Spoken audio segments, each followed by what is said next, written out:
दोस्तों, अगर आप किसी भी एग्ज़ाम को क्रैक करना चाहते हैं तो आपको सबसे पहले बनानी होती है एक अपनी स्ट्रैटेजी जिसको आप 100% फॉलो कर सकें। यहाँ पर आपको किसी की भी स्ट्रैटेजी को फॉलो नहीं करना होता।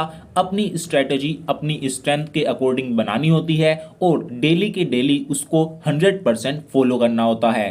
तो इस तरीके से अगर आप किसी भी एग्ज़ाम की प्रिपरेशन करने से पहले उसकी फुल स्ट्रैटेजी बनाकर उसकी तैयारी को करते हो तो आप किसी भी एग्ज़ाम को बहुत ही आसानी से क्लियर कर सकते हो। तो आज मैं आपको यहाँ पर एक ऐसे ही स्ट्रैटेजी प्लान के बारे में बताने वाला हूँ जिसको अगर आप अपने अकॉर्डिंग फॉलो करते हो तो आप बहुत ही आसानी से एनडीए के एग्ज़ाम को ही नहीं बल्कि किसी भी एग्ज़ाम को पास कर सकते हो, और चाहे वो इंडिया का टफेस्ट एग्ज़ाम ही क्यों ना हो। और एनडीए तो बहुत ही ईजी है उनके अकॉर्डिंग।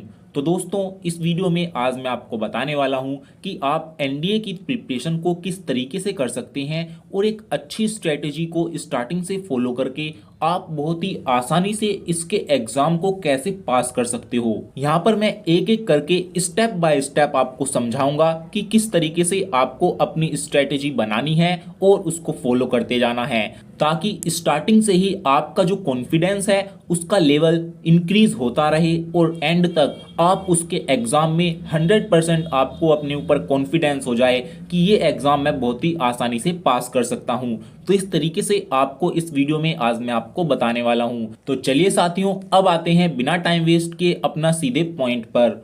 दोस्तों, यहाँ पर सबसे पहले पॉइंट की बात यह है कि यहाँ पर किसी भी एग्जाम की प्रिपरेशन करने से पहले आपको पता होना चाहिए उसका सिलेबस, कि उसका सिलेबस क्या है, कहाँ से उसमें क्वेश्चंस पूछे जाते हैं, किस बुक के किस सब्जेक्ट के किस टॉपिक से सबसे ज़्यादा क्वेश्चंस हर साल वहाँ पर उसके एग्जाम में आते हैं। ये चीज़ें आपको पता होनी चाहिए। तो अगर आप एनडीए एग्जाम की प्रिपरेशन करना चाहते हैं तो सबसे पहले आपको देखना होगा इसका सिलेबस। आप इसका सिलेबस देखिए और उसको लिखिए अपनी नोटबुक के सबसे पहले पेज पर। तो वहां पर आपको सब्जेक्ट वाइज उसका सिलेबस लिख लेना है। तो साथियों, अगर एनडीए के सिलेबस की बात करें तो एनडीए का जो एग्जाम होता है उसमें आपके दो एग्जाम होते हैं। पहला होता है मैथ का एग्जाम और दूसरा होता है जनरल एबिलिटी टेस्ट। तो यहाँ पर दो तरीके के दो एग्जाम आपके होते हैं। मैथ का एग्जाम जो होता है वो आपको 2.5 घंटे का समय दिया जाता है। 2.5 घंटे में आपको 300 मार्क्स के क्वेश्चन करने होते हैं। और उसके बाद आपका होता है जनरल एबिलिटी का टेस्ट, उसमें भी आपको 2.5 घंटे का टाइम मिलता है, जो कि 600 मार्क्स के आपके क्वेश्चंस होते हैं। और दोस्तों, बात करूं यहाँ पर मैं मैथ की, तो वे कौन से टॉपिक हैं जहां से क्वेश्चन हर साल आते हैं आपके मैथ के एग्जाम में, मैथ के पेपर में किन टॉपिक से आपके हर साल क्वेश्चंस पूछे जाते हैं वो मैं आपको बता रहा हूँ। 8 टॉपिक हैं, 8 लेसन हैं, यहाँ से क्वेश्चन आपके हर साल पूछे ही जाते हैं। इनको आप नोट कर लीजिएगा और इनकी प्रैक्टिस को बहुत अच्छे तरीके से आपको करना है। इनको तो बिल्कुल भी नहीं छोड़ना। और इन टॉपिक्स को आप तैयार कैसे करोगे, किस तरीके से आपको इसकी तैयारी करनी है, ये भी यहाँ पर मैं आपको बताने वाला हूँ। तो फ्रेंड्स, 8 चैप्टर में सबसे पहला चैप्टर का नाम है एलजेब्रा। एलजेब्रा से हर साल क्वेश्चंस पूछे जाते हैं। दूसरे चैप्टर का नाम है मैट्रिक्स एंड डिटर्मिनेंट्स। और यहाँ पर थर्ड चैप्टर है आपका ट्रिग्नोमेट्री। ट्रिग्नोमेट्री से भी हर साल आपके क्वेश्चंस पूछे जाते हैं। यहाँ पर दोस्तों फोर्थ चैप्टर है आपका analytical geometry of 2 and 3 dimension. और यहाँ पर आपका 5 चैप्टर है डिफरेंशियल कैलकुलस। और उसके बाद है integral calculus and differential equations. तो ये 6 चैप्टर है। अब है आपका सेवंथ आता है वेक्टर अलजेब्रा। वेक्टर अलजेब्रा से भी आपके क्वेश्चंस पूछे जाते हैं। और लास्ट का है आपका स्टैटिक्स एंड प्रोबेबिलिटी। तो यहाँ से आपके क्वेश्चंस, ये 8 चैप्टर मैंने आपको बताए हैं, इनको आपको तैयार कैसे करना है अब मैं आपको बता देता हूँ। तो साथियों, इनको सबसे पहले आपको सीखना होगा। किसी भी सब्जेक्ट को अच्छे तरीके से पक्का करने के लिए हमें पहले उसको सीखना होता है। और मैथ का सबसे पहला रूल यही होता है कि आप एक चैप्टर को पकड़िए, उठाइए और उसको पहले सीखिए। जब आप उसको सीख जाएंगे अच्छी तरीके से, उसके बाद आपको प्रैक्टिस करनी होती है। और प्रैक्टिस के बाद फिर आपको मॉक टेस्ट लगाने होते हैं। तो ये 3 स्टेप आपके होते हैं। तो सबसे पहले आपको मैथ सीखना होगा और यहाँ पर मैथ को आपको स्टार्टिंग से ही लेकर चलना है। बारीक से बारीक चीज आपको सीखनी है, बेसिक्स कॉन्सेप्ट्स आपको अपने क्लियर रखने हैं। इसीलिए आपको मैथ के एग्जाम के लिए ऐसा टीचर ढूंढना है जो कि एनडीए की तैयारी करवाता है मैथ की, और ये चीज आपको खुद ही ढूंढनी होगी कि ऐसा कौन सा टीचर है जो ऑनलाइन आपको एजुकेशन कर सकता है, ऑनलाइन आपके एनडीए के एग्जाम की प्रिपरेशन करवा सकता है मैथ की। तो बेस्ट टीचर आप खुद ही ढूंढो। तो इस चीज को आपको खुद ही सर्च करना होगा, और उसके लिए चाहे आपको कोर्स ही क्यों ना परचेज करना पड़े उस टीचर का, क्योंकि जो भी टीचर्स होते हैं पेड कोर्स वो आपको प्रोवाइड करवाते हैं। काफ़ी टीचर्स हैं जो कि पेड कोर्स आपको देते हैं परचेज, और वो बहुत अच्छा कंटेंट प्रोवाइड करवाते हैं। तो चाहे इसके लिए आपको कोर्स ही क्यों ना परचेज करना पड़े, यहाँ पर आप बिल्कुल भी पीछे मत हटना। ये चीज़ मैं पर्सनल आपको बता रहा हूँ। तो पहले आपको टीचर को ढूंढना है और सीखना है अच्छी तरीके से मैथ को, और मैथ को सीखने के बाद सेकंड नंबर आता है उसकी प्रैक्टिस।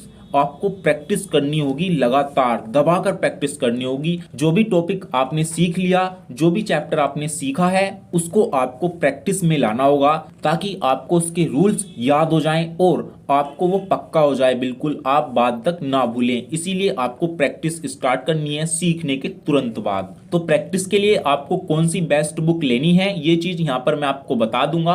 आपको बुक लेनी है मैथ की, और उसको कम से कम 3 बार बढ़िया तरीके से प्रैक्टिस करनी है सीखने के बाद, अभी नहीं सीखने के बाद। पहले आपको मैथ को सीखना होगा, ये चीज मैं बार बार बता रहा हूं। तो सीखने के बाद आपको उसकी प्रैक्टिस करनी है, और प्रैक्टिस करने के बाद आपको मॉक टेस्ट लगानी है। ऑनलाइन मॉक टेस्ट आपको डेली लगाने हैं, ऑनलाइन लगा सकते हैं या फिर आप ऑफलाइन भी लगा सकते हैं, आपकी मर्जी है। तो इस तरीके से आपको मैथ को तैयार करना है। यहाँ पर दोस्तों दूसरा एग्जाम होता है आपका गेट का, यानी कि जनरल एबिलिटी टेस्ट। 600 मार्क्स का ये होता है, 600 नंबर का। यहाँ पर आपकी इंग्लिश आती है, इसमें 200 नंबर की इंग्लिश आती है, और उसके बाद आपकी जीएस आती है 400 नंबर की। तो इसके एग्जाम में ये आता है। तो अब मैं आपको बताता हूँ कि आपको इंग्लिश को कैसे तैयार करना है। तो यहाँ पर सबसे पहले आपको एक नोटबुक बनानी है इंग्लिश की अलग। तो इंग्लिश की नोटबुक बनाने के बाद टॉपिक वाइज चीज़ों को सीखना है। इंग्लिश के क्या क्या टॉपिक्स आपके एग्जाम में आते हैं पहले आपको ये सर्च करना है, उसको लिख लेना है। उसके बाद टॉपिक वाइज उन चीज़ों को सीखना है, और सीखने के बाद उनके जितने भी रूल्स हैं अपनी नोटबुक में नोट करते रहना है। तो इस तरीके से आपको इंग्लिश को सीखना है, और इसके लिए भी आपको बेस्ट टीचर ढूंढना होगा, खुद ही ढूंढना होगा कि एनडीए की प्रिपरेशन कौन करवाता है इंग्लिश की। इसके लिए आपको हेल्प लेनी होगी यूट्यूब की। यूट्यूब पर आप सर्च कर सकते हैं। इसके साथ ही इससे भी बेस्ट है जो ग्रुप्स होते हैं एनडीए के स्टूडेंट्स के, फेसबुक पर होते हैं, टेलीग्राम पर भी होते हैं। तो वहाँ पर आपको बच्चों से बात करनी है और उनसे पूछना है कि कौन बेस्ट टीचर है जो कि एनडीए की प्रिपरेशन करवाता है इंग्लिश की। तो उनके एक्सपीरियंसेस से आपको सबसे बेहतर, सबसे अच्छा लाभ मिलेगा, सबसे ज़्यादा बेनिफिट आपको मिलेगा। यहाँ पर अगर मैं आपको बताने लगा तो यहाँ पर मैं प्रमोशन भी कर सकता हूँ किसी टीचर का। अगर कोई और बता रहा है यूट्यूब पर, वो पैसे देकर प्रमोशन कर सकता है, लेकिन रियल चीज़ आपको वहीं पता चलेगी जो कि फेसबुक पर ग्रुप्स होते हैं एनडीए के स्टूडेंट्स के, वहाँ पर उनको बहुत एक्सपीरियंस होता है। तो इस तरीके से आपको अच्छे से यहाँ पर पता होना चाहिए। गलत जगह आपको बिल्कुल भी नहीं फंसना है, क्योंकि अगर आप गलत जगह फंस गए तो यहाँ पर आपकी पूरी लाइफ बेकार हो सकती है, और एनडीए में एज लिमिट भी बहुत ही कम होती है, ये चीज़ आपको पता ही होगा। इसीलिए आपको गलती नहीं करनी है, आपको स्टार्टिंग से ही अच्छी स्ट्रेटेजी बनाकर चलनी है, अच्छी बुक लेनी है, अच्छे टीचर का साथ लेना है, ताकि आपको कोई भी दिक्कत ना हो सके। तो इस तरीके से आपको टीचर देखना है, आप खुद ही देख लीजिएगा, यहाँ पर मैं आपको नहीं बता रहा हूँ। तो इस तरह से आपको इंग्लिश सीखनी है, उनके रूल्स के नोट्स बनाने हैं, और फिर डेली प्रैक्टिस करनी है। ये काम आपको इंग्लिश में करना है। और बात रही बुक की, तो एनडीए की बेस्ट बुक के बारे में मैं अलग से बता दूंगा आपको। 2-3 बुक बताऊंगा मैं, उनमें से केवल एक ही बुक आपको परचेज करनी है जो आपको बेस्ट लगती हो। तो इस तरीके से आपको वहां से प्रैक्टिस स्टार्ट करनी है सीखने के बाद। दोस्तों सबसे मेन होता है चीज़ों को सीखकर उनकी ज़्यादा से ज़्यादा प्रैक्टिस करना, ताकि वो रूल्स और कॉन्सेप्ट हमें बिल्कुल पक्के हो जाएं, हम उनको भूलें ना। इसीलिए प्रैक्टिस पर आपको ज़्यादा फोकस करना है। तो इंग्लिश और मैथ को सीखकर आपको इनकी ज़्यादा से ज़्यादा प्रैक्टिस करनी है।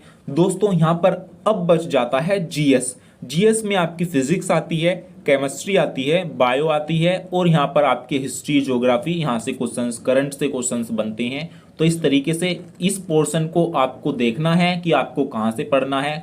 आप करंट के लिए अपडेट रह सकते हैं, न्यूज़पेपर आप पढ़ सकते हैं। तो इस तरीके से आपको करंट की जो न्यूज़ है उस पर फोकस करना है। डेली करंट अफेयर्स की आप क्लास ले सकते हैं, जहां से भी आप लेना चाहते हैं, जहां से आपको बेस्ट लगता है।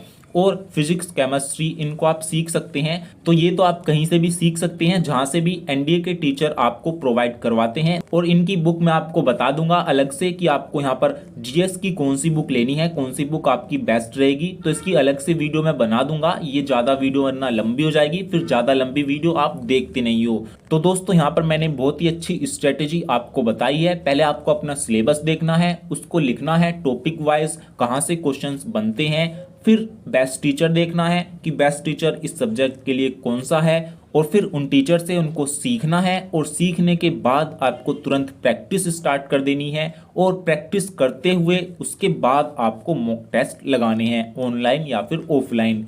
तो ये 4 चीज़ें आपको करनी है। अगर आप इस तरीके से अपनी प्रिपरेशन करते हो तो आपको एक मन में बहुत ही अच्छा कॉन्फिडेंस बिल्ड होगा, जो कि आपके एग्जाम को क्रैक करवाने के लिए बहुत ही जरूरी होता है। और आपके बेस्ट बुक की वीडियो और आपके मॉक टेस्ट की वीडियो और इसके साथ ही छोटी से छोटी जानकारी की वीडियो अपने चैनल पर हम बनाते रहेंगे। इसीलिए आप चैनल को सब्सक्राइब कर लेना। बिल्कुल सही समय पर ही आपको चीज़ें प्रोवाइड करवाई जाएंगी। और जैसे ही वैकेंसीज आती हैं एनडीए की कोई भी न्यूज़ आती है तो हम अपने चैनल पर सबसे पहले आपको प्रोवाइड करवाते हैं। इसीलिए दोस्तों चैनल को सब्सक्राइब कर लीजिएगा। और वीडियो, ये जानकारी आपको पसंद आई हो तो कम से कम एक लाइक तो जरूर कर दीजिएगा। और वीडियो कैसी लगी हमें कमेंट करके जरूर बताना। और दोस्तों कोई सवाल या डाउट है तो आप हमें कमेंट में लिख सकते हैं। अगर आप हमसे पर्सनली पूछना चाहते हैं तो हमसे इंस्टाग्राम पर फॉलो करके वहां पर पूछ सकते हैं। इंस्टाग्राम का लिंक मैं वीडियो के डिस्क्रिप्शन बॉक्स में दे दूंगा। तो साथियों इस वीडियो में केवल इतना ही, फिर मिलेंगे एक नई वीडियो के साथ। तब तक के लिए नमस्कार, वंदे मातरम।